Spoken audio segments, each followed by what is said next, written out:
like other children her age, thanks to the efforts of Samaritan's Purse and doctors at Mayo Clinic Children's Center. Children's Heart Project has partnered with more than 65 North American hospitals since the project began back in 1997. And joining us now via Skype, the director of Samaritan's Purse Children's Heart Project, Cindy Bonsall. Cindy, coming to us from Rochester, New York, we welcome you to America's Forum. Thank you. Glad to be here. Cindy, tell us how this project began. This project began in 1997 as a project within Samaritan's Purse through our relief efforts in Bosnia. Back at that time, we had worked with a hospital that had been bombed out by mortar shells, and the doctors came to us and asked if we could help children that no longer had access to care for cardiac surgery. Now, when you guys look for somebody who might be a good patient to benefit from this program, who do you try to target specifically, and where do you guys try to find them? We're targeting children in countries where surgery is not available. And these are children that can be fixed with one surgery. It's called a single-stage surgery. They're children with congenital heart defects that would die without help from North American hospitals. Cindy, I'm interested in your personal story, if you don't mind getting personal with us on this, because this is so rarely do we get to talk about good news and these kind of projects that we welcome you here. And I'm just interested in your personal involvement in this project. How did you come to be involved personally?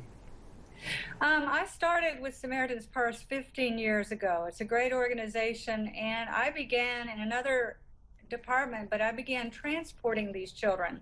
My background's in medicine, and so I traveled to Kosovo and Mongolia and Uganda and other countries, and I would bring these children to the United States. And so I fell in love with this project. I don't know of a better way to spend one's life than to help special needs children. So I got involved in that aspect, and over time became the director of this project. So it's very close to my heart, and it's been just a wonderful 11 years working with this project. And we're seeing some of the video on the screen. What's it like for you, Cindy? Again, another personal question. When you take these kids back to their parents and say, you know, we basically made this child whole again, and he or she can enjoy the rest of their lives. It is absolutely remarkable to see what happens with the families. We normally bring the mother with the child, so they're here in North America with the child, and they get to experience their child becoming whole again. When we go back to the country, their dads are all often waiting on pins and needles at the airport, waiting to see their child for the first time. And the reunions are absolutely life-changing and remarkable. These children, a lot of times, they're very blue when they leave home. They're very sickly, they're very thin. By the time they come back about 6 to 8 weeks later, they're pink, they're energetic, they look totally different, they've gained weight, and so it really is a remarkable thing for the families to see, and it's the pivotal moment of their lives. And Cindy, you talk about the project, starting back in 1997, so you guys have a fairly substantial alumni group, if you will. When you think about those who have come through the operation, do you stay in touch as these children grow up? And are there any stories you can relate from seeing the maturation of these kids into adults? Yes, we do keep in contact with the kids. We have a project now that started in 2011 called Heart Camps, where we invite children to camp that have had surgery through our project. And so we've reconnected with a lot of the children throughout the years, and we've also just stayed in contact with a lot of them. We now are seeing a few of our older kids have had children themselves. And we've seen kids go on to go to college, to have lives, to do any numbers of things. For instance, I'll give you an example. We had a young 16-year-old boy who had a heart defect called tetralogy of Fallot. His parents were nomadic herdsmen in Mongolia. He could not walk, read, do anything. He felt like a failure because he couldn't help his dad herd the animals. Now he's strong, he's muscular, he's herding animals. his whole life has changed.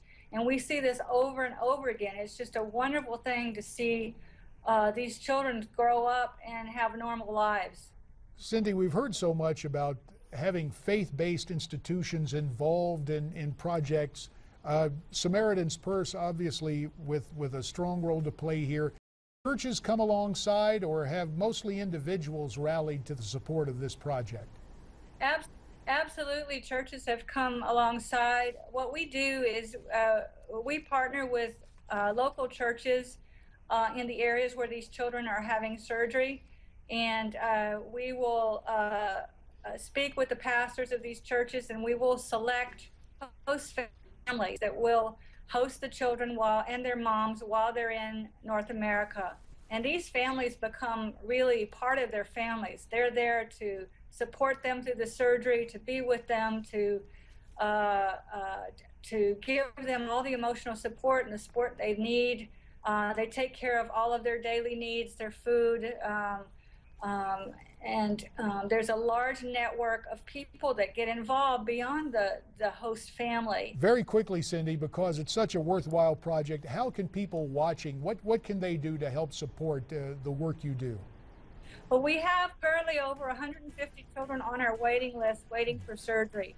And we could use a lot of support for their airfare, for them coming to North America.